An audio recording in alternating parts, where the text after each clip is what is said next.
یاد دلائی ہے محبوب جن میں اللہ تعالیٰ کی نعمتیں، اللہ تعالیٰ کی رحمتیں لوگوں پر نازل ہوئی. اور اللہ تعالیٰ کی رحمتیں، اللہ تعالیٰ کی نعمتیں کیا کیا ہے، تو اس کا اگر ہم شمار کریں تو اس کو شمار ہرگز نہیں کر پائیں گے. ظاہر سی بات ہے اللہ تعالیٰ کی کتنی ساری نعمتیں ہیں، اتنی ساری نعمتیں ہیں کہ اگر آپ اس کا شمار کرنا چاہیں تو کر سکیں گے؟ ہرگز نہیں کر سکیں گے. حضرات دنیا تو درکنار رہی بات، صرف آپ اپنے جسم میں اگر غور کریں گے تو آپ کے جسم میں اللہ تعالیٰ کی ایک ایک ایسی نعمتیں ملیں گی. اللہ تعالیٰ کی آپ کے جسم کے اندر ہی بے شمار نعمتیں ہیں جسے آپ شمار نہیں کر سکتے. حضرات مثال کے طور پر کچھ نعمتوں کا ذکر میں کرتا چلو کہ ہم چلتے ہیں، ہمارا پیر اللہ تعالیٰ کی نعمت ہے. اگر ہمارا پیر نہ ہو تو ہم چلنے سے معذور ہو جائیں گے، اور یہ نعمت ہمیں اس وقت پتہ چلے گی جب ہمارے پاس پیر نہیں ہوگا. ابھی تو ہمارے پاس پیر ہے تو ہمیں احساس نہیں ہے اس بات کا کہ اللہ تعالیٰ کی طرف سے یہ پیر بھی ہمارے لیے نعمت ہے. لیکن چیزوں کی قدر اسی وقت کی جاتی ہے جب چیز ہماری نظروں سے ہمارے پاس سے چلی جاتی ہے، تب ہمیں اس چیز کی اہمیت معلوم ہوتی ہے. تو حضرات آپ اس بات کو شمار کریں، اس بات کو مانیں کہ اللہ تعالیٰ کی نعمتوں میں سے ایک نعمت ہمارا پیر بھی ہے جس سے ہم چل کر کہیں آتے جاتے ہیں. اللہ تعالیٰ کی نعمتوں میں سے ایک نعمت ہمارا ہاتھ بھی ہے کہ جس سے ہم کوئی بھی کام کرتے ہیں. اللہ تعالیٰ کی نعمتوں میں سے ایک نعمت ہمارا چہرہ بھی ہے جسے رب کائنات نے قرآن مقدس میں فرمایا ہے لقد خلقنا الانسان فی احسن تقویم، جس سے انسان اشرف المخلوقات ہے، جس کو اللہ تعالیٰ نے اشرف المخلوقات بنایا ہے، جس کو اللہ تبارک و تعالیٰ نے اشرف المخلوقات بنایا ہے. اسی کے بارے میں کہا گیا ہے لقد خلقنا الانسان فی احسن تقویم، کہ دنیا میں کوئی ایسی چیز نہیں ہے جو انسان سے خوبصورت ہو. چنانچہ آپ لوگوں کو واقعہ معلوم ہوگا جب حضرت ہارون رشید رضی اللہ تعالیٰ عنہ نے اپنی بیوی زبیدہ سے کہا تھا کہ اے زبیدہ اگر تو چاند سے خوبصورت نہیں تو تجھے طلاق. آپ لوگوں نے سنا ہوگا، بس مجھے واقعہ سنانا مقصود نہیں، بس اشارہ دینا مقصود ہے کہ انسان کو اللہ تعالیٰ نے اتنا زیادہ خوبصورت بنایا ہے، اتنا زیادہ خوبصورت بنایا ہے جس کے بارے میں قرآن مقدس خود ارشاد فرماتا ہے لقد خلقنا الانسان فی احسن تقویم. چنانچہ واقعہ یوں ہوا کہ حضرت ہارون رشید نے زبیدہ سے کہا کہ اے زبیدہ اگر تو چاند کی طرح خوبصورت نہیں، اگر تو چاند سے زیادہ خوبصورت نہیں تو تجھے طلاق.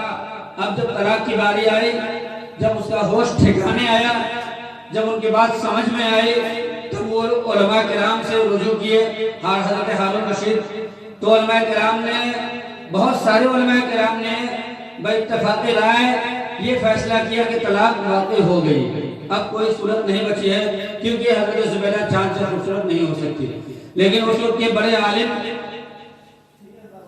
جو تھے حضرت بہلول دانا، جو ایک مجذوب بھی تھے، اللہ کے ولیوں میں سے ہیں تو ہیں، ایک مجذوب ہیں وہ.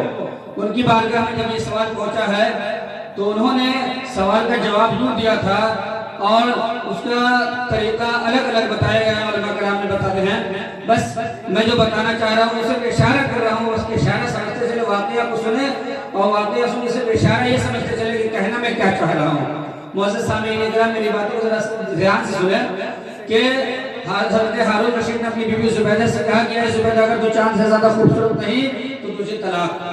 اب جب مسئلہ حضرت بہلول دانا رضی اللہ تعالیٰ عنہ تک پہنچا تو حضرت بہلول دانا نے کہا کہ مجھے طلاق نہیں ہوئی، زبیدہ کو طلاق نہیں ہوئی. علماء کرام اعتراض کر بیٹھے کہ حضور مسئلہ کو ذرا دھیان سے دیکھ لیں، ذرا سوچ لیں کیا کہہ رہے ہیں آپ اور یہ مسئلے میں کیا ہوا ہے. تو حضرات انہی علماء کرام سے پھر حضرت بہلول دانا نے دہرایا مسئلے کو، کیا اچھا تمہیں لوگ بتاؤ کہ مسئلہ کیا ہے. تو علماء کرام نے بیان کیا کہ حضرت ہارون رشید نے یہ کہا ہے کہ اے زبیدہ اگر تو چاند سے زیادہ خوبصورت نہیں ہوئی تو تجھے طلاق. تو حضرت بہلول دانا نے کہا کہ بس یہی تو ہے، میں وہی مسئلہ سمجھ رہا ہوں اور اسی کے ادعا سے میں جواب بھی دے رہا ہوں کہ طلاق واقع نہیں ہوئی. اور طلاق واقع نہ ہونے کی وجہ میں یہ بتا دوں کہ رب تعالیٰ نے خود قرآن مقدس میں یہ نہیں فرمایا ہے کہ لقد خلقنا القمر فی احسن تقویم، یہ نہیں فرمایا ہے کہ لقد خلقنا الشمس فی احسن تقویم، یہ نہیں فرمایا لقد خلقنا النجوم فی احسن تقویم، بلکہ یہ فرمایا ہے لقد خلقنا الانسان فی احسن تقویم، کہ میں نے اگر خوبصورت بنایا تو چاند ستاروں کو نہیں بنایا، سورج کو نہیں بنایا، بلکہ اگر خوبصورت بنایا ہے تو وہ انسان کو بنایا۔ حضرات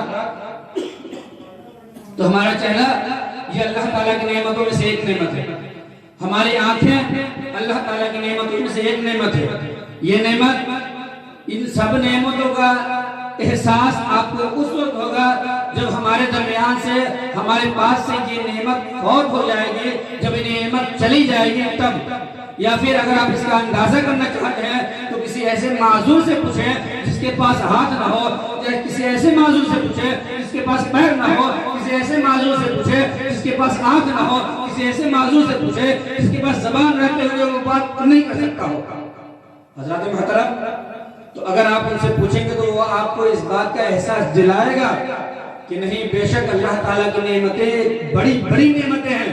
ایک پیر بھی بہت بڑی نعمت ہے، ہاتھ اللہ تعالیٰ کی بہت بڑی نعمت ہے، آنکھ اللہ تعالیٰ کی بہت بڑی نعمت ہے، کان اللہ تعالیٰ کی بہت بڑی نعمت ہے، زبان اللہ تعالیٰ کی بہت بڑی نعمت ہے۔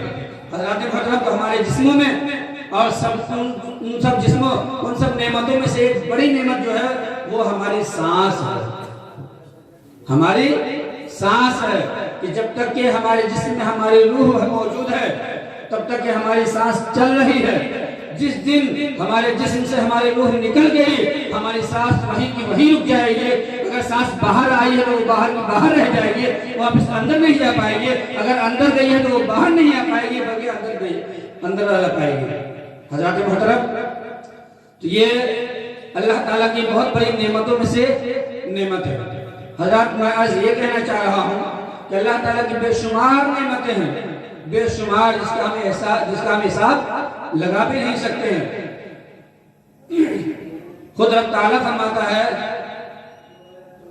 لا تعدوا ان تحصوها، جس کا سیدھا سا مفہوم یہ ہے کہ اگر تم شمار کرنا چاہو تو شمار نہیں کر سکتے۔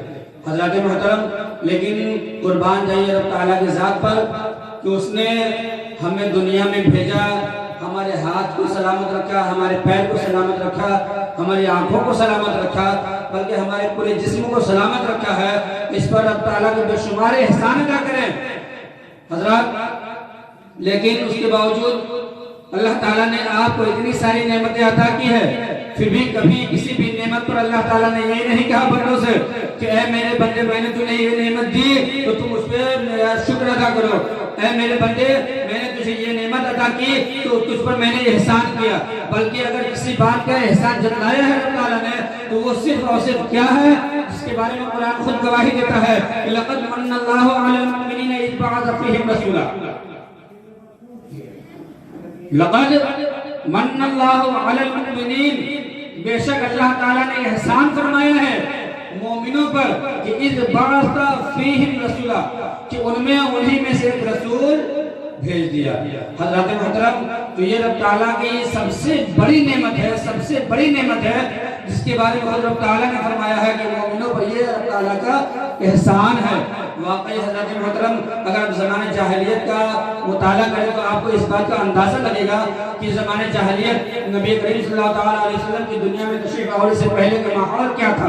انسانیت کو تار کیا جا رہا تھا، انسانیت پامال ہو رہی تھی۔ ایسے عالم میں نبی کریم صلی اللہ علیہ وسلم جب دنیا میں تشریف لاتے ہیں، ایسے عالم میں جب نبی کریم صلی اللہ علیہ وسلم دنیا میں تشریف لاتے ہیں تو اس وقت انسانوں کی معراج ہوتی ہے، انسانوں کو رب تعالیٰ کی سب سے بڑی نعمت ملتی ہے، اور اسی نعمت کے شکر ادا کرنے کے لیے رب تعالیٰ فرماتا ہے کہ لقد من اللہ علی المؤمنین، کہ اللہ تعالیٰ نے بے شک مومنوں پر یہ احسان کیا کہ اذ بعث فیہم رسولا، کہ ان میں انہی میں سے رسول بھیج دیا۔ حضرات محترم، آگے میں ذکر کرتا چلوں۔